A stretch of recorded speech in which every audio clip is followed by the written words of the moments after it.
सार्वभौमत्व त्याच्या आंतरिक संतुलन आणि करुणेचे प्रतिबिंब आहे. जसे देवस्थानने बृहस्पतीची कथा सांगणे संपवले, शेवट्यांना त्याच्या शहाणपणाचा विचार करायला सोडले गेले.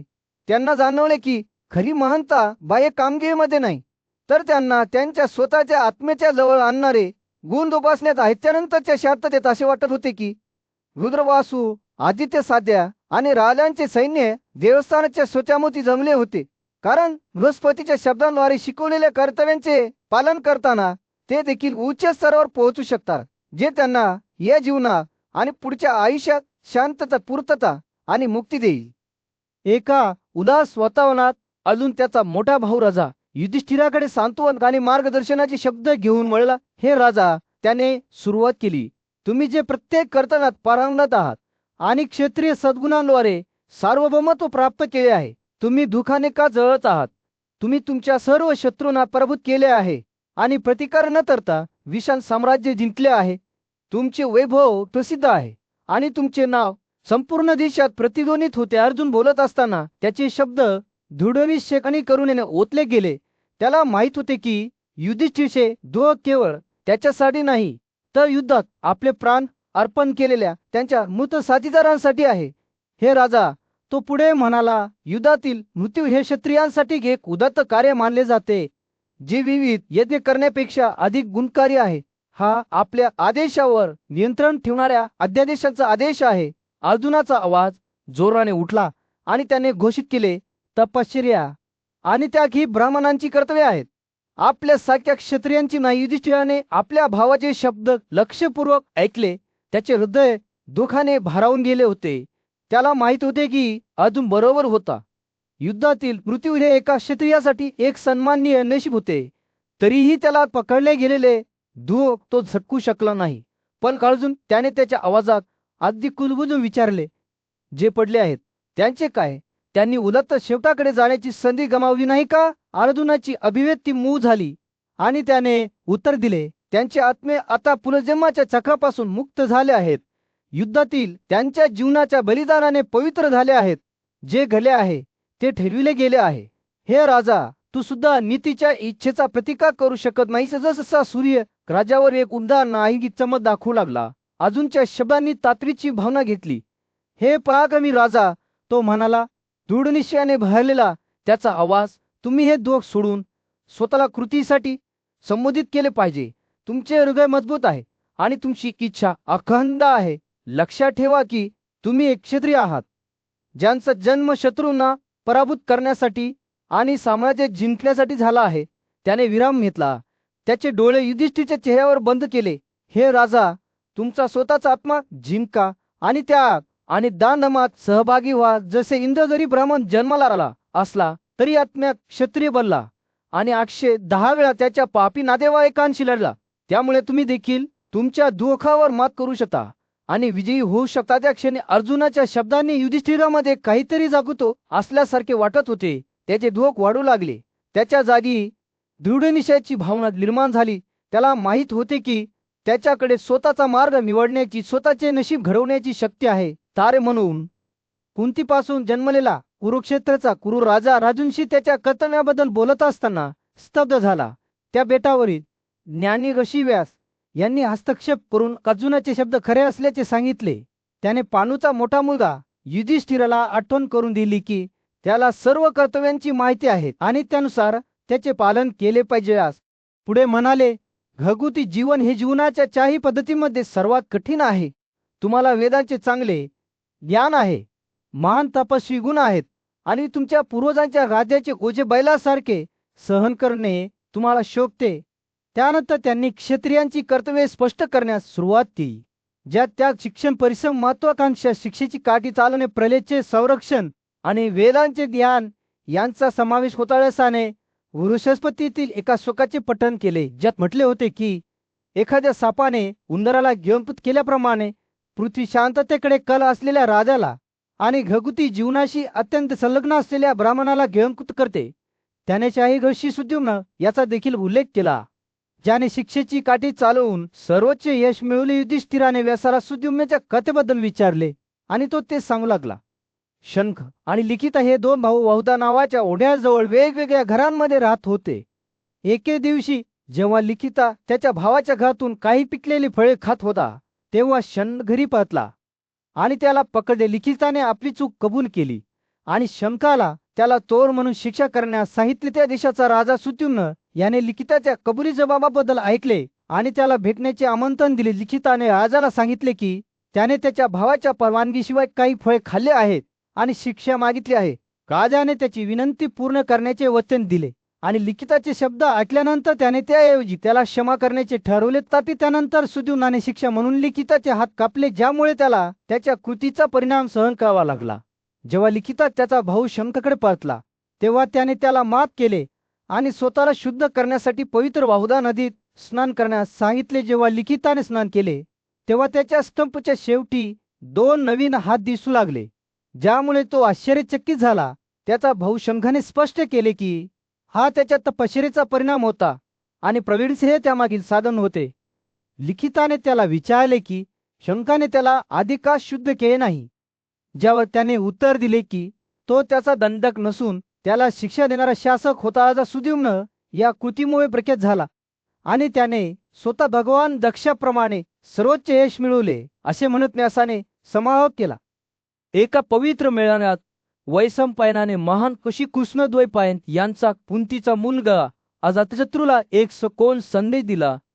हे युधिष्ठिर, तुझ्या भावांनी जगात आपले स्थान मिळवले आहे असे ते म्हणाले. जंगलात त्यांच्या काळात जपून ठेवलेल्या त्यांच्या इच्छा आता आवाक्यात आहेत. नवशाचा मुलगा येतीप्रमाणे पृथ्वीवर राज्य करा आणि काही काळ आनंद घ्या. कृष्णद्वैपायन पुढे म्हणत असताना अजातशत्रूने लक्षपूर्वक ऐकले. तुमचा प्रवास कष्टांनी भरलेला आहे, पण तो आता तुमच्या मागे आहे. तुम्ही धार्मिक गुणसंपत्ती आणि आनंद कमावला आहे.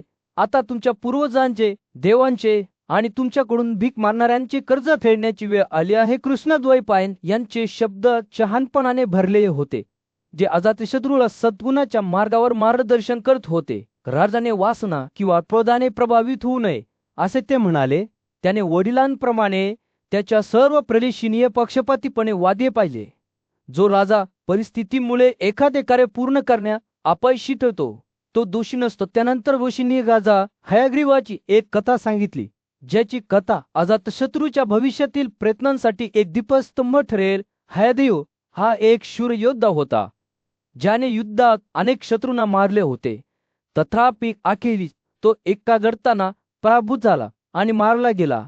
तरीही त्याच्या कृती कर्तव्याद्वारे मार्गदर्शित होत्या आणि त्याने पृथ्वीवर मोठी प्रसिद्धी मिळवली. कृष्णद्वैपायन यांनी स्पष्ट केले की हयग्रीवाची कथा धोरण आणि बुद्धिमत्तेद्वारे एखाद्याच्या राज्याचे रक्षण करण्याच्या महत्त्वाची आठवण करून देते. त्याने जोमाने आणि नम्रतेने राज्य केले होते. सर्व जग त्याच्या कीर्तीने भरले होते. सद्गुणी राजाने वैविध्यपूर्ण कृत्ये केली होती. एक वारसा मागे सोडला होता, जो आनंद काळासाठी जपला जाईल. वैशाखायन बोलत असताना अजातशत्रूने कृष्णद्वैपायन यांच्या शब्दांचे शहाणपण आत्मसात करून लक्षपूर्वक ऐकले. त्याला माहीत होते की त्याने हयग्रीवाच्या पावलावर पाऊल ठेवून न्याय आणि करुणेने त्याच्या राज्यावर राज्य केले पाहिजे आणि अखेरीस मरणोत्तर महानता प्राप्त केली पाहिजे. ऋषीच्या संदेशाने त्याच्या आत एक अग्नी प्रज्वलित केला होता, जो त्याला सद्गुण आणि धार्मिकतेच्या मार्गावर मार्गदर्शन करत होता. राज्यावर सूर्य मावळत होता. कुंतीचा मुलगा युधिष्ठिरासमोर जमलेल्या सभेवर एक उबदार नारिंगी प्रकाश पडत होता. पूज्य ऋषी व्यास यांच्याशी बोलत असताना तरुण राजाचे डोळे मंद झाले होते. त्याच्या कपाळावर चिंता होती. माझ्या स्वामी युधिष्ठिराने सुरुवात केली. मी माल्याद्वखात सांत्वन मिळविण्यासाठी सर्वतोपरी प्रयत्न केले आहेत. मी या राजावर शहाणपणाने आणि न्यायाने राज्य केले आहे, परंतु आपण कितीही विलेम मिळवले तरी माझे हृदय जर राहते. त्या महायुद्धात मृत्युमुखी पडलेल्या माझ्या प्रियजनांच्या आठवणी अजूनही मला त्रास देतात.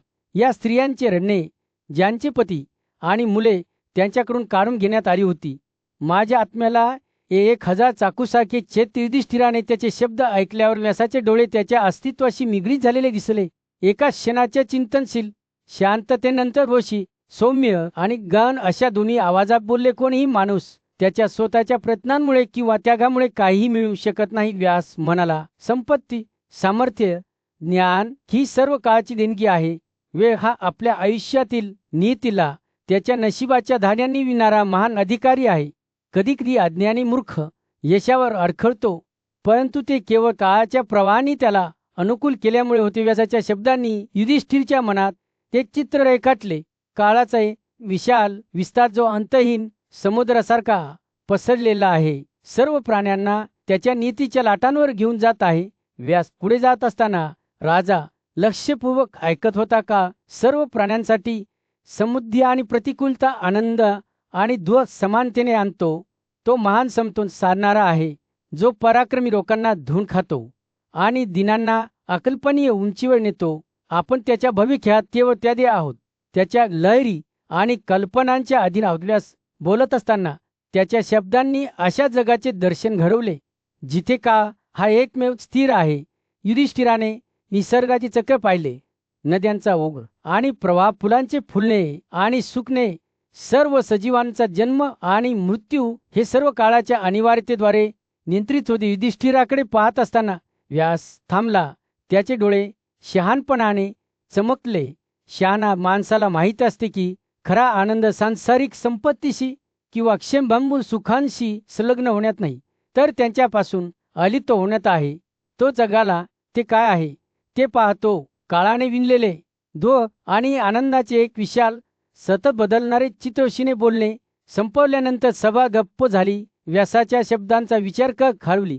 युधिष्ठिरचा चेहरा त्याच्या समजूतदारपणाची सखोलता प्रतिबिंबित करत होता. दुःख, स्वीकृती आणि नवीन शहाणपणाचे मिश्रण. त्याला माहीत होते की त्याला एक दुर्मिळ भेट देण्यात आली आहे. काळाच्या घश्यांचे झलत व्यासाचे शेवटचे शब्द हवेत लटकत होते. महान ऋषी वैशंपायन अर्जुनासमोर उभे राहिले. त्यांचे डोळे शहाणपणाने चमकू लागले आणि ते बोलू लागले.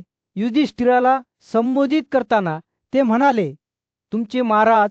त्यांनी अनेकदा संपत्तीचे महत्त्व आणि यश मिळवण्याच्या त्याच्या भूमिकेबद्दल बोलले आहे, पण ते खरोखरच इतर सर्वांपेक्षा श्रेष्ठ आहे का? युधिष्ठिराने आपली कथा पुढे चालू ठेवत असताना त्याचे शब्द वैशंपायनाच्या मनात प्रतिध्वनित झाले. अध्यास आणि तपश्चर्येच्या त्यांच्या भक्तीद्वारे अनेकांनी महानता प्राप्त केली आहे, असे ते म्हणाले. ब्रह्मचर्याच्या मार्गावर चालणारे ऋषी जे ज्ञान प्राप्तीसाठी स्वतःला समर्पित करतात, ते स्वतः देवानी पूजले जातात. पुढे जाण्यापूर्वी आपले विचार गोळा करत वैशंपायन थांबला.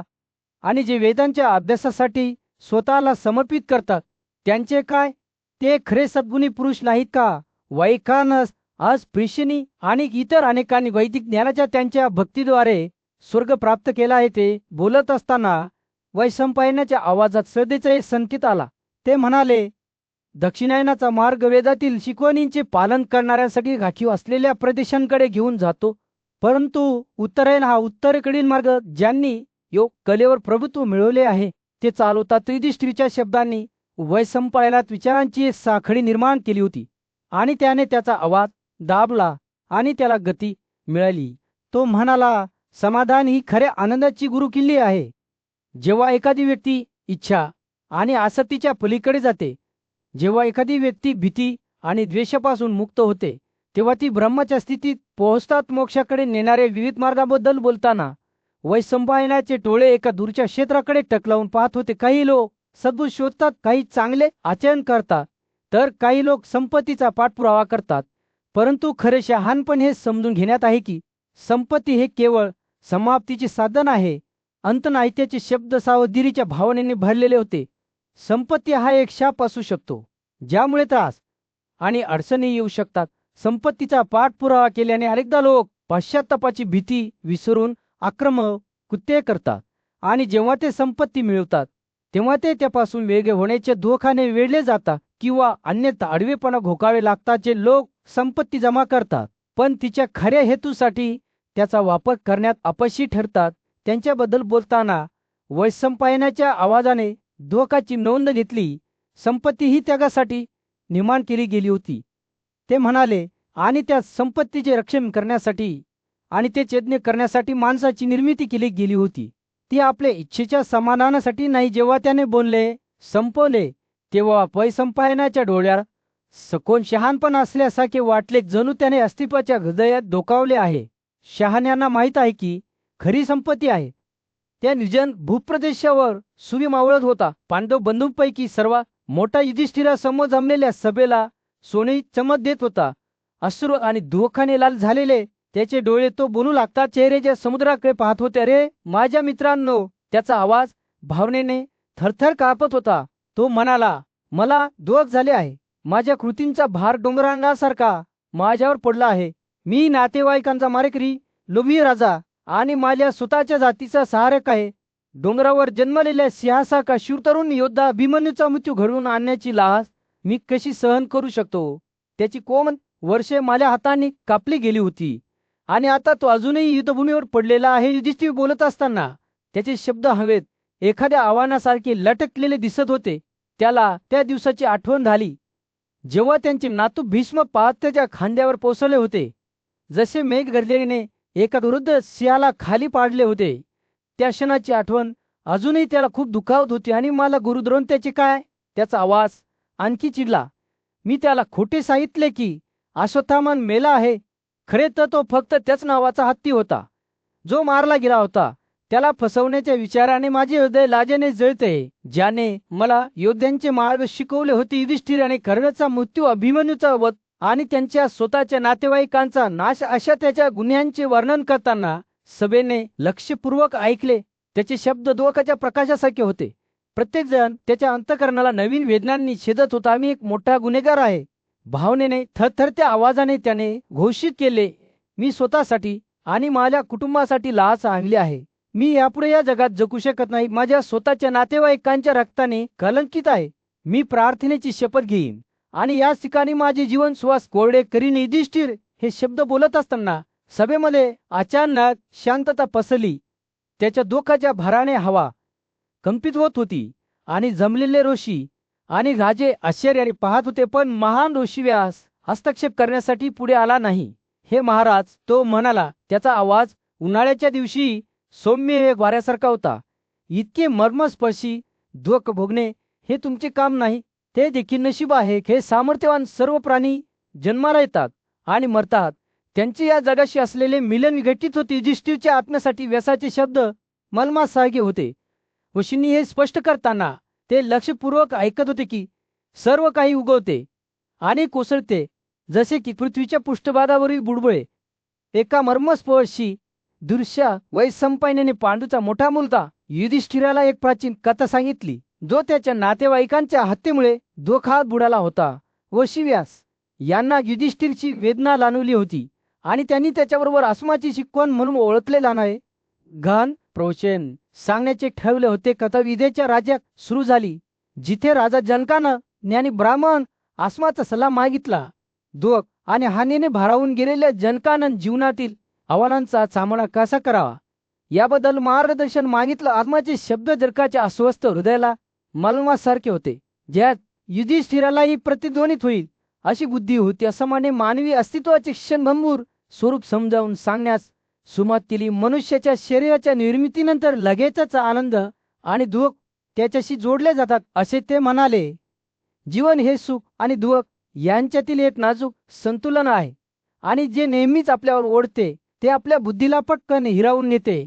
आसमाने सावध केले की समुद्रीच्या काळातही एखाद्याचे मन अहंकाराने झाकले जाते, ज्यामुळे बेपर्वाईने वागणे आणि शेवटी पतन होते. जसे संभाषण उलगडत गेले तसंच हे आसमाने उघड गेले की सर्व मानवी अनुभव, मग ते आनंद असो किंवा दुःख, संपत्ती किंवा गरिबी, आरोग्य किंवा आजारपण, नियतीने पूर्वनिर्धारित केले आहेत. काळाचा मार्ग अतिशय अद्भुत आहे. तो म्हणाला, उच्च जन्म, आरोग्य, सौंदर्य, समृद्धी आणि आनंदाच्या वस्तू या सर्व गोष्टी नियतीद्वारे जिंकल्या जातात. आसमाच्या शिकवणी जीवनाच्या क्षणकाळाचे एक स्पष्ट चित्र रेखाटले, जिथे सर्वात बलवान आणि सर्वात श्रीमंत देखील पतन आणि मृत्यूला बळी पडू शकतात. कुणीही त्यांच्या नशिबातून सुटू शकत नाही. हे आसमाने सांगताना जन लक्षपूर्वक ऐकत राहिला. डॉक्टरही आजारी पडतात. तो म्हणाला, बलवान कमकुवत होतात, जे समृद्धीचा आनंद घेतात ते सर्व गमावतात आणि गरीब होतात. ज्ञानी ब्राह्मणाचे शब्द जीवनाच्या प्रवासाच्या अपरिहार्यतेची स्पष्ट आठवण करून देतात, जिथे प्रत्येक व्यक्ती काळाच्या लहरीपणाला अधीन असते. जेव्हा युधिष्ठिराने आसमाचे प्रवचन ऐकले तेव्हा त्याला त्याचे सखोल परिणाम समजण्यास सुरुवात झाली. या प्रश्नांवर चिंतन करताना, मी कुठे आहे, कुठे जाईन, मी कोण आहे, मी इथे कसा आलो, कशासाठी आणि कोणासाठी, मी दुःखी आहे, एखाद्याला शांतता मिळते असे अस्मा म्हणाली. प्रियजनांशी असलेले मिलन हे रस्त्याच्या कडेला असलेल्या धर्मशाळेतील प्रवाशासारखे असते. ते नम्र आहे आणि आपले खरे स्वरूप दुर्लक्षित राहते. कथा संपुष्टात येताच वैशंपायन युधिष्ठिराकडे वळला आणि त्याला असमान सामायिक केलेल्या शहाणपणावर चिंतन करण्यास सांगितले. ज्ञानी लोक जणू भौतिक डोळ्यांनी न पाहिलेले पुढचे जे पाहतात. तो म्हणाला, शास्त्रांकडे दुर्लक्ष न करता ज्ञानाची इच्छा असलेल्या व्यक्तीला विश्वास असला पाहिजे. या कथेने जीवनाचा प्रवास हा आयुष्यातील एक संक्षिप्त क्षण आहे याची एक मार्मिक आठवण म्हणून काम केले. एका विनाशकारी युद्धादरम्यान धर्माचा पुत्र युधिष्ठिर उभा राहिला. त्याचे हृदय दुःखाने भारावून गेले. त्याचा चुलत भाऊ अर्जुन पराक्रमी योद्धा कृष्णाकडे गेला आणि त्यांच्या कोसळलेल्या राजाचे सांत्वन कसे करावे याबद्दल मार्गदर्शन मागितले. कृष्ण अर्जुन म्हणाला, धर्माचा मुलगा आपल्या मृत नातेवाईकांच्या दुःखात बुडून गेला आहे. हे माझो, कृपया त्याला सांत्वन द्या.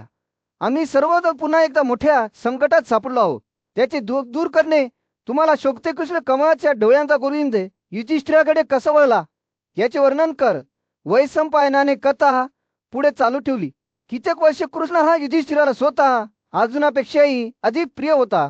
सौम्य स्पर्शाने कृष्णाने चंदनाची पेस्ट घालून युधिष्ठिरचा हात पकडला आणि बोलू लागला आहे, माणसांमधील वा. कृष्ण म्हणाला, अशा दुःखात बुडू नका जे तुमचे शरीर क्षीण करते. जे पडले आहेत ते कधी परत मिळणार नाही.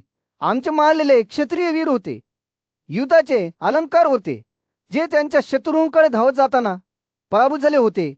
ते पाठीवर किंवा पळून जाताना जखमा घेऊन पडले नाहीत. वेळशी झुंज देऊन आणि त्यांचे प्राण श्वास सोडून त्यांनी शस्त्रांनी पवित्र केले आहेत, स्वर्गात गेले आहेत. त्यानंतर कृष्णाने नागाचे एक प्राचीन प्रवचन सांगितले जे त्याच्या मुलाच्या मृत्यूबद्दल दुःखाने ग्रस्त असलेल्या सुंजय नावाच्या राजासमोर बोलले गेले. आनंद आणि दुःखाच्या आधी व्याहून मला तुम्हाला आणि सर्व प्राण्यांना मारावे लागेल. नागद म्हणाला, दुःखाचे कारण काय आहे? मी प्राचीन राजांच्या महान आशीर्वादांचे पठण करत असताना माझे ऐका कृष्णाने मारुत या राजाची कथा सांगितली. जो अविक्षीचा मुलगा होता. त्याच्या स्वतःच्या मृत्यूनंतरही मारुताने विश्वशीष नावाचा एक भव्य यज्ञ केला होता, ज्यामध्ये त्याने देवांचा प्रमुख साकराला देखील पराभूत केले होते. कृष्ण दुसऱ्या एका राजाबद्दल बोलला ज्याने त्याच्या राज्यावर वर्षभर सोन्याचा वर्षाव केला आणि नद्यांवर सोने कासव खेकडे मगर शार्क आणि पोरपिल होते. कृष्णाने गंगांचा राजा बृहद्रथाच्या कथा सांगितल्या ज्याने 1,00,000 घोड सोन्याच्या अलंकारांनी सुशोभित केलेल्या मुली आणि हत्ती दिले. त्याने उशिनाराचा मुलगा चिवीबद्दल सांगितले ज्याने एकाच विजयी गाडीवर स्वारून सर्व राजांना पराभूत केले. आणि शेवटी कृष्णाने दुष्मंता आणि शकुंतलाचा मुलगा भरतबद्दल सांगितले ज्याच्याकडे एक मोठा खजिना होता आणि देवांना समर्पित घोडे होते. कृष्णाचे शब्द युधिष्ठिरावर सुखदायक मर्मासारखे कोसळू लागले. तसंच त्याला हे समजू लागले की महान राजेही मृत्यूला बळी पडतील. त्यांचे बलिदान आणि भेटवस्तू हे केवळ क्षण होते. प्राचीन ज्ञानाच्या क्षेत्रात प्रेम, विश्वासघात आणि विमोचन यांची एक कथा उलगडते. याची सुरुवात युधिष्ठिराने संजयाचा मुलगा गुड सुवर्ण स्टीव्हन याच्याबद्दल कृष्णाला विचारल्यापासून होते. ज्या प्रकारे ती घडते तशी कथा सांगण्यास कृष्ण सहमत होतो. असे म्हटले जाते की पूज्य ऋषी नाहक आणि त्यांचा पुतण्या पर्वत एक शहाणा आणि शक्तिशाली तपस्वी यांनी एकदा पृथ्वीवर आरामात फिरण्यासाठी स्वर्ग सोडला होता. त्यांचा हेतू स्पष्ट लोणी आणि तांदळाच्या साध्या सुखाचा आस्वाद घेणे हा होता, जे त्यांना माणसांपासून मिळाले होते. ते भटकत असताना त्यांनी एक करार केला की त्यांना असलेला कोणताही विचार किंवा इच्छा एकमेकांसमोर प्रकट होईल. त्यांच्या कराराची चाचणी तेव्हा झाली जेव्हा नारदाचे डोळे राजा सुंजयची सुंदर मुलगी सुकुमारीवर पडले.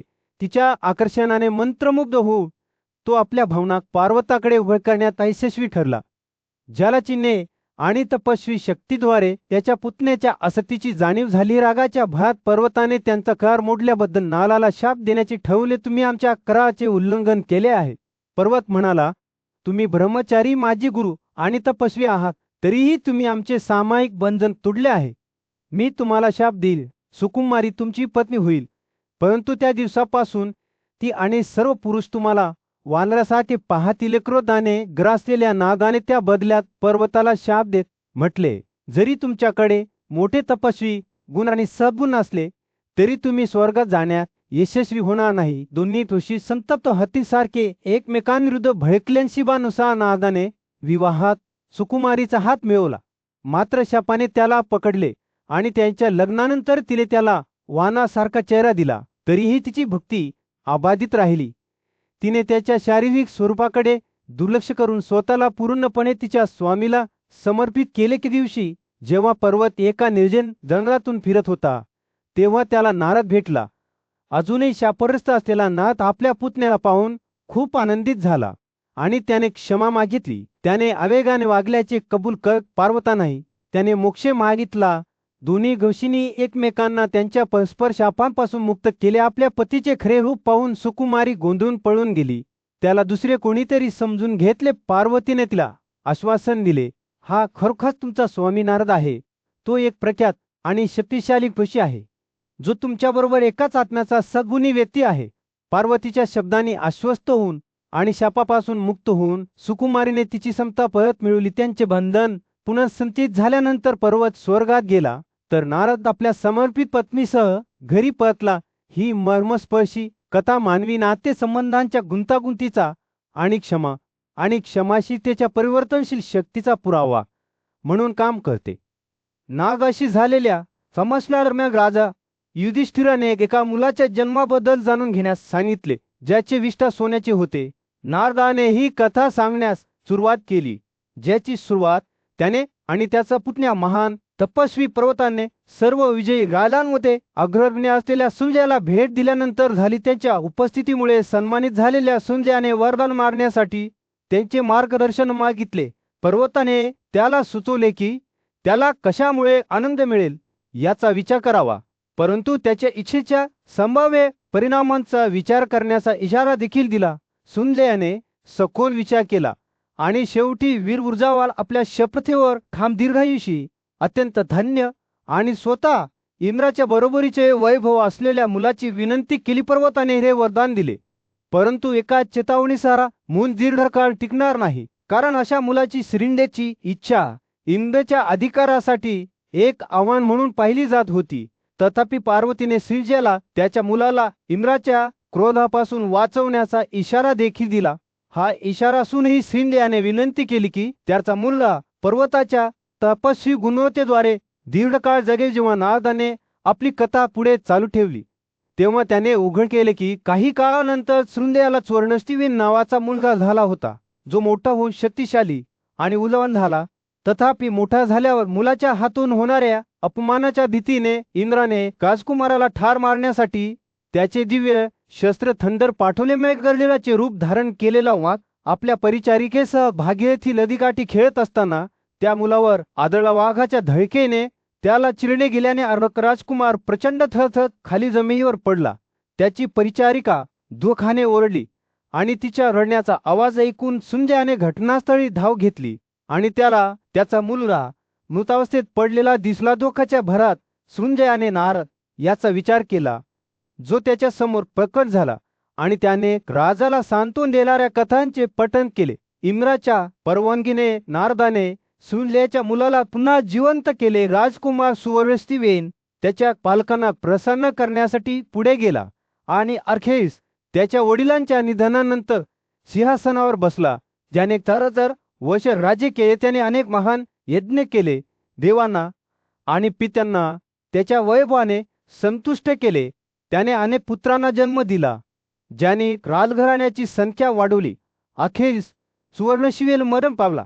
परंतु नारदाने राजा युधिष्ठिराला त्याचे दुःख दूर करण्याचा आणि त्याच्या राज्याचे समृद्ध भविष्य सुनिश्चित करण्यासाठी उच्च आणि महान त्याग करणे सुरू ठेवण्याचा सल्ला दिला. जेव्हा नारदाने त्याची कथा संपवली तेव्हा त्याने राजा युधिष्ठिराला उठण्याची आणि सुवर्णस्तिवेनप्रमाणेच त्याच्या पूर्वजांच्या राज्याचा भार उचलण्याची विनंती केली.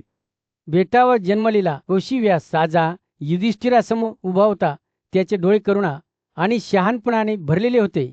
राजाचे दुःख अजूनही रेंडाळले होते. एक स्पष्ट वजन जे त्याला गुदमरल्यासारखे वाटत होते. व्यासाचे शब्द उन्हाळ्याच्या दिवशी सौम्य वाऱ्यासारखे होते, ज्यामुळे राजाचे अस्वस्थ हृदय शांत झाले. डोळ्यांचे तू कमळाच्या पाकळ्यांसारखी व्यासाने सुरुवात की प्रजांचे संरक्षण करणे हे आजांचे कर्तव्य आहे. जे लोक नेहमी कर्तव्याचे पालन करतात ते कर्तव्याला सर्व शक्तिमान मानतात. ऋषींचा आवाज संगीतासारखा होता, जो वेदांमधील शाश्वत सत्यांचा प्रतिध्वनी करत होता. म्हणून हे भरत वंशाचे बैल तपश्चर्या हे ब्राह्मणांचे शाश्वत कर्तव्य आहे. क्षत्रिय हा सर्व व्यक्तींचा त्यांच्या कर्तव्यांच्या बाबतीत संरक्षक आहे. युधिष्ठिर लक्षपूर्वक ऐकत होता. त्याचे डोळे घुसवत जाऊ स्वतःच्या विवेकातून सांत्वन शोधत होते. त्याला माहीत होते की व्यास सत्य बोलतो, परंतु युद्धाच्या आठवणी अजूनही त्याला त्रास देत होत्या. त्याने मारलेल्या लोकांचे चेहरे त्याच्या मनात राक्षसांसारखे रेंगाळले होते. त्यांचे रडणे त्याच्या हृदयाच्या खोल्यांमधून प्रतिध्वनित होत होते. व्यासाला काळजाचे दुःख जाणवले आणि त्याने युधिष्ठिराला त्याच्या दुःखातून बाहेर काढण्यासाठी सौम्यपणे त्याचे शब्द दाबले. जो माणूस पृथ्वीवरील मालमत्तेच्या व्यसनाधीनतेने आरोग्यदायी निर्बंधांचे उल्लंघन करतो, सामाजिक सलोख्याच्या विरोधात असलेल्या गुन्हेगाराला कठोर हाताने शिक्षा केली पाहिजे. वशींचा आवाज ठाम पण दयाळू होता. राजाला नीतिमत्तेच्या मार्गावर मार्गदर्शन करत होता. युधिष्ठिराने दिलेला प्रतिसाद एका दीर्घ श्वासासारखा होता, जो त्याच्या छातीतून काहीसा अनाव सोडत होता. हे महान तपस्वी गुणवान, तुझ्या तोंडातून निघणाऱ्या शब्दांवर मला शंका नाही. नैतिकता आणि कर्तव्याशी संबंधित सर्व काही तुला चांगले ठाऊक आहे. राजाचा आवाज थरथरत होता. त्याच्या दुःखाची खोली उघड करत होता. रसाने सहानुभूतीने मान डोलावली. त्याचे डोळे समजूतदारपणाने भरलेले होते. जर मनुष्य भत सर्व चांगली किंवा वाईट कृत्ये करतो तर त्याला परमात्म्याचा आग्रह असेल, तर त्या कृतींची फळे स्वतः परमात्म्याला मिळायला हवीत. ऋषींचे शब्द कर्म आणि नियतीच्या रहस्यावर प्रकाश टाकणारे एका कोडीप्रमाणे होते. व्यास बोलत असताना राजाचे दुःख वाढू लागले. त्याच्या जागी स्पष्टतेची भावना येऊ लागली. त्याला दिसले की तो इतरांच्या कृतींसाठी नव्हे तर त्याच्या स्वतःच्या निवडीसाठी जबाबदार आहे. जर पुन्हा मनुष्य त्याच्या सर्व कृतींचा सद्गुणी आणि पापी प्रतिनिधी असेल तर सर्वोच्च संचालक कोणीही नाही. व्यास पुढे म्हणाला, आणि म्हणून तुम्ही जे काही केले आहे ते तुमच्यावर वाईट परिणाम आणू शकत नाही. राजाचा चेहरा एका मुखोट्यासारखा होता, जो त्याच्या आत अजूनही उसळलेला गोंधळ लपत होता. पण जेव्हा त्याने व्यासाचे शब्द ऐकले तेव्हा त्याला आशेचा एक झोत दिसू लागला. त्याच्या लक्षात आले की त्याच्या कृतीचे परिणाम आहेत. पवक रणभूमीच्या विशाल विस्तारावर सूर्य मावत होता. त्याने निर्जन भूप्रदेशावर सोनेरी चमक दाखवली होती. पांडव बंधूंपैकी सर्वात मोठा युधिष्ठिर त्याचे ज्ञानी आणि आदरणीय आजोबाव्यास यांच्या समोर उभा होता. त्या महायुद्धात गमावलेल्या असंख्य जीवाबद्दल बोलताना त्याचे डोळे दुःखाने आणि पश्चातापाने भले होते. मुले आणि नातवंडे, भाऊ आणि वडील, सासरे आणि गुरु मामा आणि चुलत भाऊ, कित्येक उच्च आत्म्याचे क्षत्रिय लग्नाद्वारे नातेवाईक, मित्र, साथीदार, बहिणीचे मुलगे आणि नातेवाईक. युधिष्ठिराने त्या सर्वांची यादी केली. त्याचा आवाज भावनेने थरथरत होता. मी राज्यासाठीच्या माझ्या इच्छेने प्रेरित होऊन या महान पुरुषांची कत्तल केली आहे. व्यासाने युधिष्ठिरचे शब्द लक्षपूर्वक ऐकले. त्याचे डोळे करुणा आणि समजूतदारपणाने भरलेले होते. त्याला माहित होते की तरुण राजा अपाधीपणा आणि दुःखाने ग्रस्त होता. शहीद योद्ध्यांच्या आठवणीने वेडा झाला होताय. राजा क्षत्रियांच्या कर्तव्यांचे स्मरण करत व्यासाने सुरुवात केली. दुःख सोडू नका. हे शूर लोक त्यांच्या योग्य कर्तव्यांचे पालन करत पृथ्वीवर मोठी समृद्धी आणि कीर्ती मिळवत पडले. त्यांच्या निधनाचे कारण तुम्ही किंवा तुमचे भाऊ नव्हे तर वेळ होता. व्यासाचे शब्द ऐकून युधिष्ठिरचे डोळे रुंदावले. त्याच्या कृती हे मृत्यूचे एकमेव कारण नाही असे त्याने कधीही मानले नव्हते. शहाणा म्हातारा कशी बोलत राहिला. त्याने स्पष्ट केले की वेळ हा अंतिम विध्वंसक आहे. अनुकूलता किंवा पूर्वग्रह नसलेले जीवन श्वास काढून घेत आहे. व्यास म्हणाला, देव आणि असुरवंशावशी चाललेले एका मोठ्या लढाईत एकमेकांविरुद्ध लढले. देवांनी दैत्यांचा वध केला, स्वर्गावर तारा मिळवला. देवांनी अनेक ब्राह्मणांना ठार केले, परंतु ते दुष्ट आत्मा असलेले लोक होते, ज्यांना सद्गुण नष्ट करण्याची इच्छा होती. असाच्या शब्दांनी युधिष्ठिरच्या मनात एक स्पष्ट चित्र रेखाटले. त्याने देव आणि असुर यांच्यातील मोठी लढाई, दैत्यांची कत्तल आणि त्यानंतर ब्राह्मणांचा उदय पाहिला. ज्ञानी वृद्ध ऋषींनी स्पष्ट केले की पाप कधी कधी सद्गुणाचे रूप धारण करते आणि उलट तुमच्यासारखे लोक कधीही नरकात जात नाहीत. व्यासाने युधिष्ठिराला आश्वासन दिले, तुम्ही स्वतः देवांनी चालवलेल्या मार्गाचे अनुसरण केले आहे. हे पांडूच्या मुला, स्वतःला सांत्वन द्या, कारण तुम्हाला शास्त्रांची चांगली जाण आहे. व्यासाचे शब्द ऐकून युधिष्ठिरचा चेहरा आशेच्या किरणाने उजळला. त्याला त्याच्या खांद्यावर भार उठल्याचे जाणवले आणि त्याचे हृदय बरे होऊ लागले.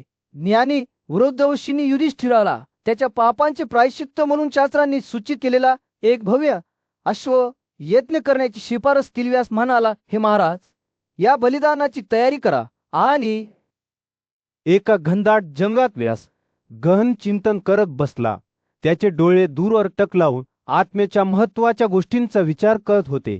तो भरताकडे वळला आणि म्हणाला, माझ्या मुला, जर एखाद्याने ब्राह्मणाचा वध करण्याचे गंभीर पाप केले असेल तर सुटकेचे विविध मार्ग आहेत. तपश्चर्या करून व्रताचे पालन करून आणि भेटवस्तूंद्वारे दुरुस्ती करून त्यांचे अपराध धुवून टाकले जाऊ शकतात. व्यास पुढे म्हणाले, त्यांचे शब्द एका सौम्य प्रवाहासारखे वाहू लागले. जर एखाद्याने दिवसातून फक्त एकाच वेळी भोजनाचा आस्वाद घेतला आणि सेवकांच्या मदतीशिवाय सर्व कामे केली तर ते 12 वर्षात त्यांच्या पापापासून शुद्ध होऊ शकतात. ब्रह्मचारी बनून नेहमी परिश्रमांसाठी तयार राहून द्वेष सोडून उघड्यावर झोपून त्यांचा राग जगासमोर प्रकट करून आणि प्रामाणिकपणे असे केल्याने एखादी व्यक्ती स्वतःला शुद्ध करू शकते. रसाने प्रायश्चिताची आणखी रहस्य उघड करत असताना भरताने लक्षपूर्वक ऐकले. शस्त्रधारी व्यक्तीच्या शस्त्रावर मरण पावून किंवा स्वतःला दरदरत्या अग्नीत टाकून किंवा वेदांचे पठण करताना 100 योलनात चालवून एखाद्याला त्याच्या पापापासून शुद्ध केले जाऊ शकते. एखाद्याची संपूर्ण मालमत्ता विद्वान ब्राह्मणाला देऊन किंवा गायी आणि ब्राह्मणांचे संरक्षण करून एखाद्याला विमोचन देखील मिळू शकते. बोलत असताना त्यांचे शब्द एका चित्रपटासारखे एकत्र आले, ज्यामुळे मानवी स्वभावाची गुंतागुंत उघड झालीचा. वर्ष दररोज कमी अन्नावर जगल्याने एखाद्याचे पाप शुद्ध होऊ शकते. अन्नासंदर्भात आणखी कठीण होत पाहिल्याने 3 वर्षात शुद्ध केले जाऊ शकते. आणि महिन्यात फक्त एकाच जीवनावर जगल्याने 1 वर्षाच्या आत शुद्ध केले जाऊ शकते. प्रायश्चिताच्या विविध पद्धती ऐकून भरतचे डोळे मोठे झाले. आणि ज्यांनी व्यभिचार केला आहे किंवा चोरी केली आहे त्यांचे काय, त्याने विचारले.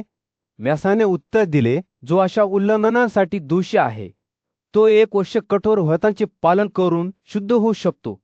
जेव्हा कोणी दुसऱ्याची मालमत्ता चोरतो तेव्हा त्यांनी ती पूर्ण किंमतीत योग्य मालकाला परत करावी. जसा सूर्य मावळू लागला. जंगलावर एक उबदार नारिंगी प्रकाश टाकत व्यास स्त्रियांबद्दल आणि त्यांच्या सुटकेच्या क्षमतेबद्दल बोलला.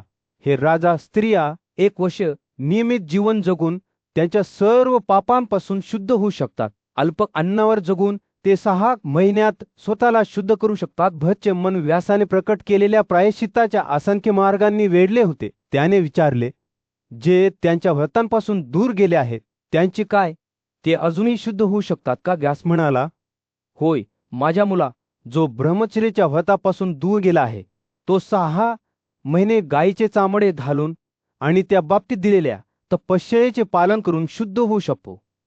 युधिष्ठिरासमोर त्याचे काजोबा व्यास एक प्राचीन कथा सांगू लागले. हे नातू मला सांग. युधिष्ठिराने विचारले होते, कोणते अन्न शुद्ध आहे आणि कोणते अशुद्ध, कोणती भेट प्रशंसनीय आहे आणि कोण पात्र आहे आणि कोण कपात्र आहे. व्यासाने त्याच्या वर्णनात स्थायिक होताना त्याचे डोळे चमकले. दूरच्या काळात महान आध्यात्मिक शक्ती आणि तपश्चर्या असलेल्या ऋषींचा एक समूह सृष्टीचा स्वामी म्हणूकडे आला. म्हणून आदरणीय व्यक्ती ते म्हणाले, आम्ही कर्तव्य आणि सद्गुणांबाबत तुमची बुद्धी शोधत आहोत. म्हणून त्यांच्या श्रद्धेने प्रसन्न होऊन बोलू लागला, माझ्या प्रिय ऋषींनो, नीट ऐका. तो म्हणाला, ज्या प्रदेशात पवित्र विधी निषिद्ध नाहीत तेथे मंत्रांचे मुख, पठण, उपास, आत्मज्ञान आणि पवित्र नद्या ही शुद्धीकरण कृत्ये मानली जातात. काही पर्वतांमध्ये ही शुद्धीकरण गुणधर्म असतात. रत्नेक आणि मौल्यवान दगडांनी भरलेल्या पाण्यात स्नान करून सोने खाणे, यामुळे आध्यात्मिक शुद्धीकरण देखील होते. म्हणूचे शब्द उन्हाळ्याच्या दिवशीच्या सौम्य वाऱ्यासारखे होते, जे ऋषींच्या काळांना सुखदाय आणि शांत करणारे होते. पवित्र ठिकाणी मुक्काम करणे, तो पुढे म्हणाला, आणि पवित्र लोणी खाणे, या कृती एखाद्याला पटकन शुद्ध करता. तो थांबला. त्याचे डोळे शहाणपणाने चमकले. पण माझ्या प्रिय ऋषींनो, म्हणून हे सावध केले, कुणीही माणूस शहाणा असल्याचा दावा करू शकत नाही जर त्याने गर्वाला त्याचा नाश करू दिला. जर त्याला दीर्घ आयुष्य जगायचे असेल तर त्याने 3 रात्री गरम पाणी पिऊन त्याच्या अभिमानाचे प्रायश्चित्त घेतले पाहिजे. ऋषींनी लक्षपूर्वक ऐकल्यावर म्हणून सद्गुणांची वैशिष्ट्ये अधोरेखित केली. जे दिले जात नाही ते घेण्यास नका. भेटवस्तू देणे, शास्त्रांचा अभ्यास, तपश्चर्या, दुखापतीपासून दूर राहणे, सत्य क्रोधापासून मुक्ती आणि यज्ञात देवांची पूजा. त्याने स्पष्ट केले की हे गुण कधीकधी परिस्थितीनुसार पाप मानले जाऊ शकतात. व्यसाची कथा ग्रामीण भागातून वाहणाऱ्या नदीसारखी सुवित वाहत होती. म्हणून सद्गुण आणि पापाच्या स्वरूपाबद्दल पुढे बोलला. तो पुढे म्हणाला, सांसारिक दृष्टिकोनातून कृतीचे मूल्यांकन त्यांच्या चांगल्या किंवा वाईट परिणामांद्वारे केले जाते, परंतु वैदिक दृष्टिकोनातून सर्व कृतींचे तर सद्गुण किंवा पाप म्हणून वर्गीकरण केले जाऊ शकते. म्हणून एक कृती न केल्याने मुक्ती आणि कृती होते, ज्यामुळे वारंवार मृत्यू आणि पुन्हा जन्म होतो. या संकल्पनेचे तपशीलवार वर्णन केले तेव्हा ऋषींनी लक्षपूर्वक ऐकले. व्यासाच्या आवाजाने युधिष्ठिराला भोवती मंत्रमुग्ध केले, ज्यामुळे तो कथेत अधिक खोलवर गेला. जसजसे प्रवचन पुढे सरकत गेले तसच म्हणून अन्नासंबंधी ब्राह्मणांसाठी विशिष्ट नियम स्पष्ट केले. बैल, माती, लहान मुंग्या, चिखलात निर्माण होणारे किडे आणि विष खाऊ नये असे ते म्हणाले. तराजून असलेले मासे, बेडूक आणि इतर 4 पायांचे जलचर प्राणी कास वगळता यांनाही मनाई आहे. त्यांनी काही विशिष्ट प्राण्यांचे दूध न खाण्याचा इशारा दिला. सूर्य हस्तिनापुरावर अस्त होत होता. गर्दीच्या रस्त्यांवर एक उदार नारिंगी प्रकाश पडत होता. पांडू आणि कुंतीचा मोठा मुलगा युधिष्ठिर चिंतक बसा होता. त्याचे डोळे जमिनीवर स्थिर झाले होते आणि त्याने त्याच्या कृतींचे वजा विचारात घेतले होते. त्याने नातेवाईकांची मोठी कत्तल केली होती. आई त्याची आठवण त्याला अजूनही भेडसावत होती. कर्तव्याबद्दल आणि नैतिकतेबद्दल विचारण्यासाठी कुरुची शहाणी आणि उदात्त नातू भीष्माकडे जाण्याचा विचार त्याच्यासाठी जवळजवळ खूप जास्त होता. तेवढ्यात पूज्यहोशी व्यास त्याच्या समोर प्रकट झाला.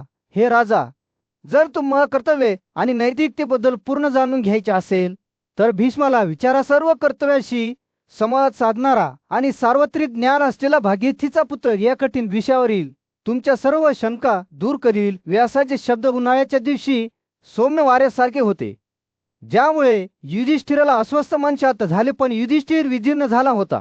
त्याने स्वतः भीष्माचा मृत्यू घडवून आणला होता.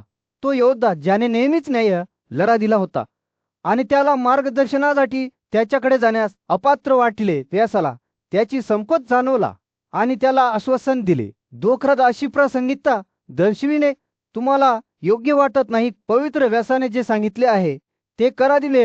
राजकुमार कृष्ण पुढे आला आणि त्याने युधिष्ठिराला सौम्य शब्दांनी संबोधित केले. हे सर्वोत्तम राजे, तुमचे दुःख तुम्हाला त्रासू देऊ नका.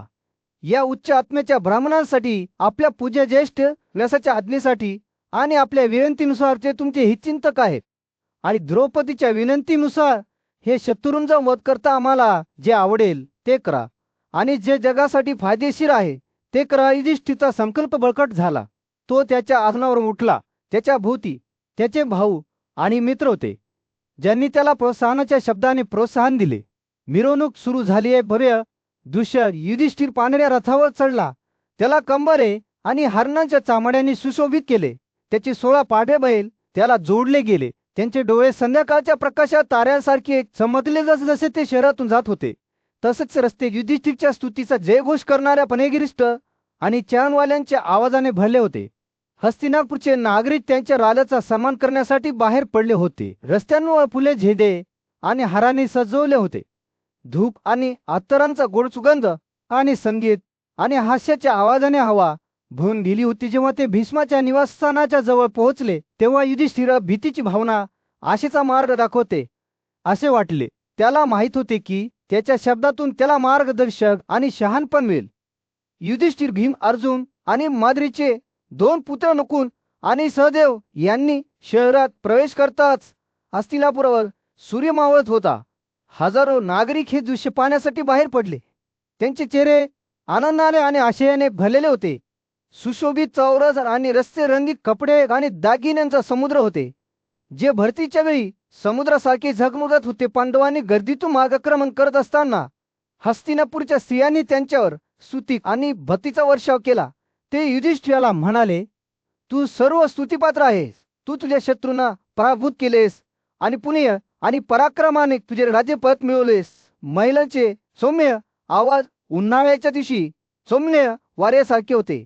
पांडवांच्या कानावर त्यांच्या भक्तीचे शब्द घेऊन लोक त्यांच्या प्रिय राजाच्या पुनर्मनाचा उत्सव साजरा करत असताना शहर आनंदाच्या ओरड्यांच्या आणि हास्याच्या आवाजाने भरले होते.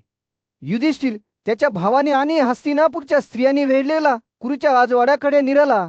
शहर आणि तेथील प्रांतातील लोक त्यांच्या विजयी राजासाठी भेटवस्तू आणि भेटवस्तू घेऊन राजवाड्याकडे गेले. युधिष्ठिराने राजवाड्यात प्रवेश करतात त्याचे आणखी अधिक स्तुती आणि भक्तिभावाने स्वागत करण्यात आले. ते म्हणाले, हे अग्रण्य राजे, शुभेच्छा, तुम्ही तुमच्या शत्रूवर विजय मिळवला आहे आणि सद्गुण आणि पराक्रमाने तुमचे राजे पद मिळवले आहे. 100 वर्षे आमचे सम्राट व्हा आणि इंद्राप्रमाणे सद्गुणीपणे आमचे रक्षण करा. ज्याने स्वर्गातील नागरिकांचे रक्षण केले. विजय आणि आपल्या लोकांच्या आशीर्वादाने प्रसन्न झालेल्या राजाने त्यांचे शब्द स्वीकारले आणि राजवाड्यात प्रवेश केला.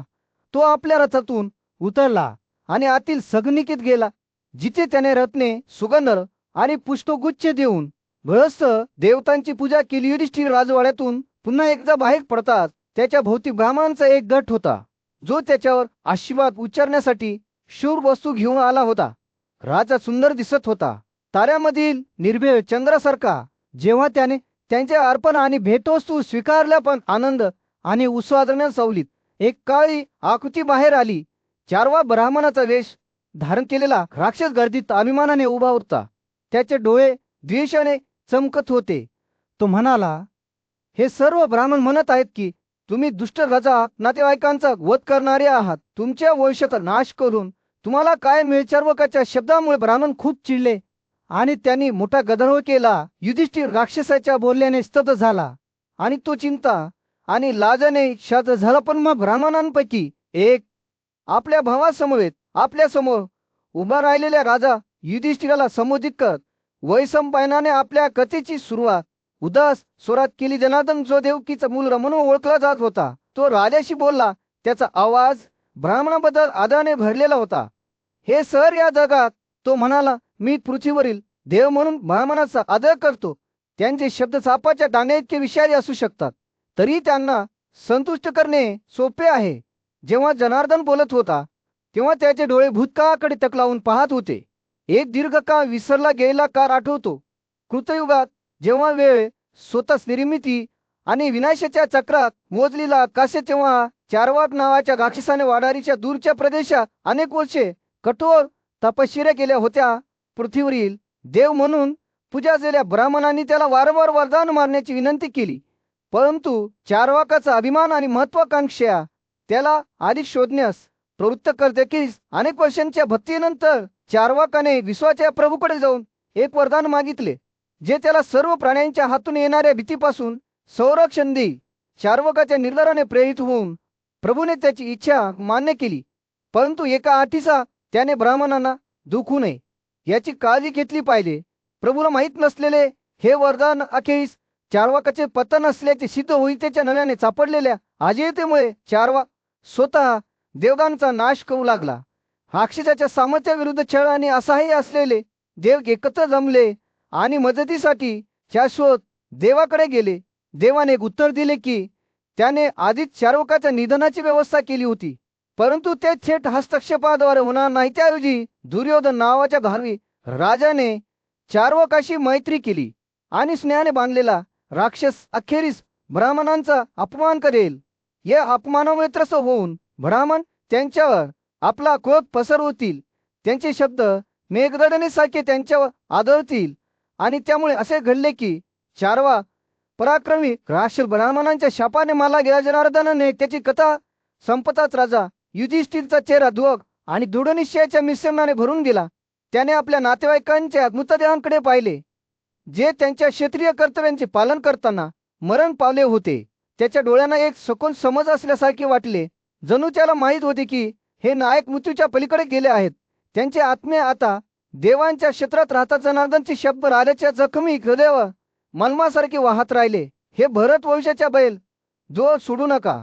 तो म्हणाला, तुमचे सर्व नातेवाईक क्षेत्रीय कर्तव्याचे पालन करताना नष्ट झाले आहेत. ते शूर योद्धे स्वर्गात गेले आहेत. शेवटी हस्तिनापुरावर सूर्य उगवला होता. त्याने जमलेल्या जमावावर त्याची उदार किरणे टाकली होती.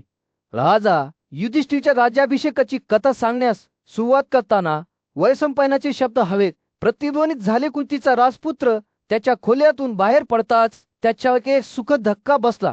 इतक्या काळापासून त्याच्या हृदयाला ग्रासलेला ताक ओसरला होता आणि त्याच्या चेहऱ्यावर एक नवीन शांतता पसरली होती.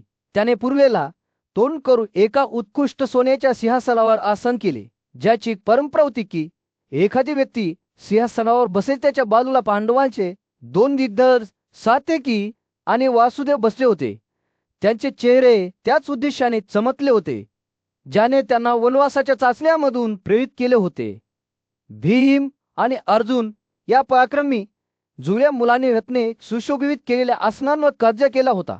त्यांच्या डोळ्यांनी त्यांच्या भावावर लक्ष केंद्रित केले होते जेव्हा तो त्याचे योग्य स्थान घेण्याची तयारी करत होता. दरम्यान युधिष्ठिरची आई प्रीता तिच्या बाजूला सदैव आणि नकुल या 2 लहान मुलांसह पांढऱ्या हस्तिदंत सिंहासनावर राजघराण्यात बसली होती.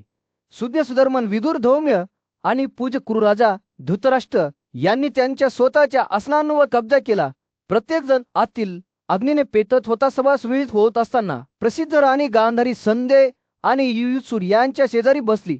कृष्णाच्या सांगण्यावरून पुजारी धौम्याने एक भव्य वेदी बांधण्यास सुरुवात केली आणि तिची पूर्वक आणि उत्तर दिशेला सगळ्यां काळजीपूर्वक केली. विधी पूर्ण झाल्यावर द्रुपदाची कन्या त्याचा निष्ठावंत मित्र कृष्णासह उदात्त युधिष्ठिराने भव्य सर्वतोपद्रावर आसन केले. धौम्याने यज्ञोपवीत शुद्ध लोणी ओतले तेव्हा नैवेद्यांच्या गोड सुगंधाने हवा भरून गेली. त्यानंतर दशरथाच्या वंशातील एक पवित्र यंत्र बाहेर आणला गेला आणि त्याचा उपयोग युधिष्ठिरच्या डोक्यावर पाणी ओतण्यासाठी केला गेला.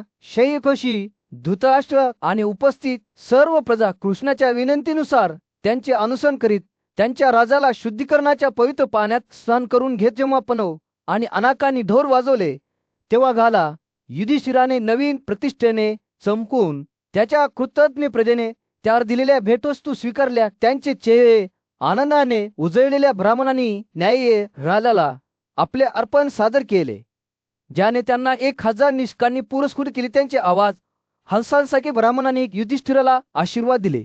त्यांचे शब्द राजाच्या भाग्याचा पुरावा होते. हे पांडूच्या पुत्रा, सुदैवाने ते गात असत, विजय तुझा झाला आहे, सुदैवाने तू पळत आला आहेस. एका भव्य सभेमध्ये राजा युधिष्ठिर उंच उभा होता. त्याच्या भावाबद्दल इतके उच्च बोलणाऱ्या ब्राह्मणांना संबोधित करताना त्याचे शब्द प्रामाणिकपणे टपत होते. पांडूचे पुत्र महान असावेत, त्याने सुरुवात केली. ज्यांचे गुण खरे किंवा खोटे आल्या प्रकारे एकत्र जमलेल्या अशा अग्रगण्य ब्राह्मणांकडून पठित केले जातात. राजाचा आवाज कृतज्ञतेने भरलेला होता. हे कबूल कर की त्यांची स्तुती हा त्यांना मिळालेल्या कृपेचा पुरावा होता. जेव्हा तो बोलत होता तेव्हा युधिष्ठिरचे डोळे त्याच्या प्रलेकडे खिळलेले होते. सभेमध्ये त्याची नजर भेसावत होती. त्यांना माहित होते की त्यांच्या शब्दाचे वलन आहे आणि त्यांनी त्यांच्या स्थितीचे गांभीर्य समजून घ्यावे अशी त्यांची इच्छा होती. आम्ही सर्व तुमच्या बाजूने कृपेचे विषय आहोत, तो म्हणाला, कारण तुम्ही आम्हाला अशा गुणांनी संपन्न असल्याचे मोकळेपणाने वर्णन करता. त्याचा आवाज नम्रतेने भरलेला होता. तरीही तो स्वतःसाठी स्तुती मागत नव्हता. हे स्पष्ट होते. युधिष्ठिरचे विचार त्याचा पिता राजा धृतराष्ट्र याच्याकडे वळले. तो वृद्ध राजाबद्दल आदराने बोलला, त्याला देव संबोधला आणि त्याच्या आज्ञेचे महत्त्व अधोरेखित केले. राजाचे शब्द कर्तव्याच्या सखोल भावनेने भरलेले होते, कारण त्याने कबूल केले की तो फक्त त्याच्या वडिलांसाठी जगला. माझ्या सर्व नातेवाईकांची कत्तल करून तो म्हणाला. त्याच्या आवाजात दोघाचा भार होता. मी त्याच्यासाठी जगतो. त्या क्षणी हे स्पष्ट होते की युधिष्ठिरचे सर्वात मोठे कर्तव्य त्याच्या वडिलांची सेवा करणे हे होते. स्वामी विखुरलेली असताना घाजात युधिष्ठिर त्याचा भाऊ भीमसेनकडे वळला आणि त्याला एक नवीन काम सोपवले. युवराज राजाने विदुराला आपला मुख्य सल्लागार म्हणून नियुक्त केले. त्याला राजाच्या बाबींमध्ये भीमसेनाला मदत करण्याचे काम सोपवले. एकत्रितपणे ते प्रशासनाच्या 6 पट आवश्यकतांवर देखरेख ठेवतील आणि त्यांच्या देखरेखीखाली राज्याची भरभराट होईल याची खात्री करतील. दरम्यान इतर विश्वासू सल्लागारांना विविध जबाबदाऱ्या सोपवण्यात आल्या. संजयला महासंचालक आणि वित्त पर्यवेक्षक म्हणून नियुक्त करण्यात आले, तर नकुलने सैन्याची नोंदणी, अन्न आणि वेतनाची जबाबदारी घेतली. फाल्गुनाला शत्रुशक्तीचा प्रतिकार करण्याची आणि न्याय कायम ठेवण्याची जबाबदारी सोपवण्यात आली होती आणि धौम्याच्या प्रसिद्ध पुजारी व ब्राह्मणांची सेवा आणि पवित्र संस्कार करण्याची जबाबदारी होती. असे राजाने नियुक्त करणे सुरू ठेवले. तसंच हे स्पष्ट झाले की त्याने प्रत्येक भूमिकेचा काळजीपूर्वक विचार केला होता आणि त्यांच्या कामासाठी आवश्यक कौशल्य आणि चारित्र्य असलेल्या व्यक्तींची निवड केली होती. सहदेवाला विशेषतः एक विशेष कर्तव्य सोपवण्यात आले होते. प्रत्येक वेळी युधिष्ठिरच्या बाजूने राहणे. राजाला विश्वास होता की त्याच्या भावाच्या हानीपासून संरक्षण केले पाहिजे आणि म्हणून त्याने त्याला आपला सततचा साथीदार म्हणून नियुक्त केले. या नियुक्त्यानंतर राजा युधिष्ठिर विदुर आणि उदात्त युयुसूकडे वळला आणि त्यांना त्यांच्या वडिलांच्या इच्छांना सर्वांपेक्षा जास्त प्राधान्य देण्याचे निर्देश दिले. माझे शाही वडील हसिलापुरावर सूर्य क्वचितच उगवला होता, ज्याने शहरावर एक उबदार चमक दाखवली होती. राजा युधिष्ठिराने आपल्या दिवसाची सुरुवात उद्देशाने केली होती. युद्धात मृत्युमुखी पडलेल्यांच्या आठवणींचा सन्मान करण्याचा आणि त्यांच्या आत्म्याला पुढच्या जगात शांती मिळेल याची खात्री करण्याचा त्यांचा निर्धार होता. श्राद्ध विधी होणार असलेल्या पवित्र मैदानाकडे जाताना शाना वशी वैशंपायन राजाच्या बाजूला उभा होता. धूपाच्या सुगंधाने आणि मंत्रांच्या सौम्य पठणाने हवा दाट झाली होती. युधिष्ठिरचे डोळे उदास झाले होते, जे युद्धात त्याच्या बाजूने पडले होते. त्यांच्यासाठी त्याचे हृदय दुःखाने भारावून गेले होते. विधी सुरू होताच राजाचे विचार त्याच्या नातेवाईकाकडे वळले. द्रोण आणि कर्ण यांनी त्यांच्या बाजूने धैर्याने लढा दिला होता. त्याला त्याची आई गांधारी हिचे शब्द आठवले, जिने त्याला नेहमी आपल्या पूर्वजांचा आणि प्रियजनाचा सन्मान करण्याचे महत्त्व शिकवले होते. जेव्हा तो त्यांच्या आत्म्यासाठी प्रार्थना करीत होता आणि त्यांना पुनर्जन्माच्या चक्रातून मुक्त करण्याचा प्रयत्न करत होता, तेव्हा राजाचे डोळे अश्रूंनी भरून वाहत होते. दरम्यान गालवाड्यात राजा धृतराष्ट्र त्याच्या स्वतःच्या भव्य हावभावाची तयारी करत होता. त्याने ब्राह्मणांना मोठ्या प्रमाणात संपत्ती, गायी आणि मौल्यवान रत्ने देण्याचे ठरवले होते, केवळ दान म्हणून नव्हे तर पुढच्या जगात आपल्या मुलांसाठी चांगले जीवन मिळवण्याचे साधन म्हणून. त्याची पत्नी गांधारी त्याच्या पाठीशी उभी होती. तिचे डोळे गर्वाने चमकले होते जेव्हा ती त्याला हे उदात्त कार्य करताना पाहत होती. जसे जसे दिवस जात गेले तसच युधिष्ठिर आपल्या सोबत आलेल्या लोकांच्या आठवणींना उजाळा देत राहिला. तो द्रौपदी सोबत धृष्टद्युम्न आणि अभिमन्यू यांच्या कुटुंबियांना भेट देत त्यांच्या दुःखाच्या काळात त्यांना संपत्ती आणि सांत्वन देत होता. राजाच्या आधाराला मर्यादा नव्हती, कारण त्याने त्याच्या बाजूने लढलेल्या हिरिमाचा मुलगा राक्षस घटोत्कच याचे स्मरण केले होते. वैयक्तिक भक्ती कृत्या व्यतिरिक्त युधिष्ठिराने अशा संस्थांची स्थापना केली जी युद्धामुळे प्रभावित झालेल्या सर्वांच्या कल्याणाची तरतूद करतील. त्यांनी घरे उभारली जिथे अन्न आणि पाणी मुक्तपणे वितरित केले जाऊ शकते आणि नातेवाईक किंवा मित्र न सोडता मृत्युमुखी पडलेल्यांच्या सन्मानार्थ तलावाचे उत्खनन केले. जसे राजाच्या कृती देशभर प्रसिद्ध होत गेल्या तसंच त्याच्या लोकांना तो एका नवीन प्रकाशात दिसू लागला. त्यांच्या लक्षात आले की तो केवळ एक विजयी योद्धा नव्हता, तर त्यांच्या कल्याणाची सखोल काळजी घेणारा एक दयाळू नेता देखील होता. राजाची प्रजा त्याच्या संरक्षणाखाली भरभराटला आली आणि एक शहाणा आणि न्यायी शासक म्हणून त्याची प्रतिष्ठा दूरदूरपर्यंत पसरली. अनेक वर्षे गेली आणि युधिष्ठिर दयाळूपणे आणि करुणेने एक राज्य करत राहिला. धृतराष्ट्रासह त्याच्या प्रिय असलेल्या सर्वांचा त्याने आदर आणि आदर केला. राज्याचा योग्य शासक म्हणून गाजा युधिष्ठिर आपल्या लोकांसमोर उभा होता. त्याचे हात कृतज्ञतेने एकत्र बांधले गेले होते. स्थापनेचा सोहळा संपला होता आणि आता त्याच्यासाठी त्याचे मनापासून आभार मानण्याची वेळ आली होती. ज्याने हे सर्व शक्य केले, भगवान कृष्ण त्याच्या आवाजात आदराने तो झुकला आणि दैवी व्यक्तीला संबोधत म्हणाला, कृष्ण, तू एकमेव प्राणी आहेस, सर्व उपासकांचा आश्रय, विश्वाचा निर्माता आणि त्यात राहणारा आत्मा. युधिष्ठिरचे शब्द उन्हाळ्याच्या दिवशी सौम्य वाऱ्यासारखे होते, जे इंद्रियांना सुखदायक आणि शांत करणारे होते. त्याने कृष्णाच्या अनेक नावाबद्दल सांगितले. विष्णू, जिष्णू, घई, वैकुंठ प्रत्येक त्याच्या अमर्याद शक्तीचा आणि बुद्धीचा पुरावा आहे. राजाने विविध गर्भांमध्ये कृष्णाच्या जन्माच्या प्राचीन कथा आठवल्या, ज्यात आदितीचा समावेश होता, जिथे त्याने 7 रूपे धारण केली होती. युधिष्ठिर 3 युगांबद्दल बोलला, जो काळाचा पवित्र काळ होता, ज्याने मानवजातीचा ज्ञानाच्या दिशेने प्रवास चिन्हांकित केला. जसा तो बोलत राहिला तसंच त्याचे शब्द स्तुतीचे कृष्णाच्या वैभवाचे स्तोत्र बनले. त्याने त्याला त्यांच्या इंद्रियांचा स्वामी यज्ञात पुरला जाणारा महान देव आणि शत्रूच्या सैन्याची दळणवळण करणारा म्हटले. राजाने कृष्णाच्या अनेक रूपांना मान्यता दिली. 3 डोळ्यांचे शंभू, मोठे डुक्कर, अग्नी, सूर्य आणि गरुड प्रत्येक त्याच्या अमर्याद शक्तीचे प्रकटीकरण होते. युद्धातील कृष्णाच्या पराक्रमाबद्दल बोलताना युधिष्ठिरचा आवाज भावनेने थरथरत होता. त्याच्या अदम्य सामर्थ्यामुळे शत्रू विरळले आणि उद्ध्वस्त झाले. त्याने त्याला शुद्ध रथाचा ब्रह्मा, जे मिश्रणातून उगवले होते, आणि डोंगरांवरील डोंगरावर चालणारा महान सम्राट असे संबोधले. राजाच्या शब्दांनी कृष्णाचे चित्र विशाल आणि अंतहीन 3 कुबड्या आणि 3 निवासस्थानासह महासागरासाठी चित्रित केले. युधिष्ठिराने जेव्हा त्याचे स्तोत्र संपवले तेव्हा सभा शांत झाली. त्याच्या शब्दांच्या सौंदर्याने मंत्रमुग्ध झाली. त्यांच्यामध्ये बसलेल्या भगवान कृष्णाने होकारार्थी स्मिताचे केले. त्यांच्या अंतःकरणात धरलेल्या भक्तीचे प्रतिबिंब असलेले त्याचे कमळ डोळे चमकले. सौम्य डोक्याने त्याने युधिष्ठिराने केले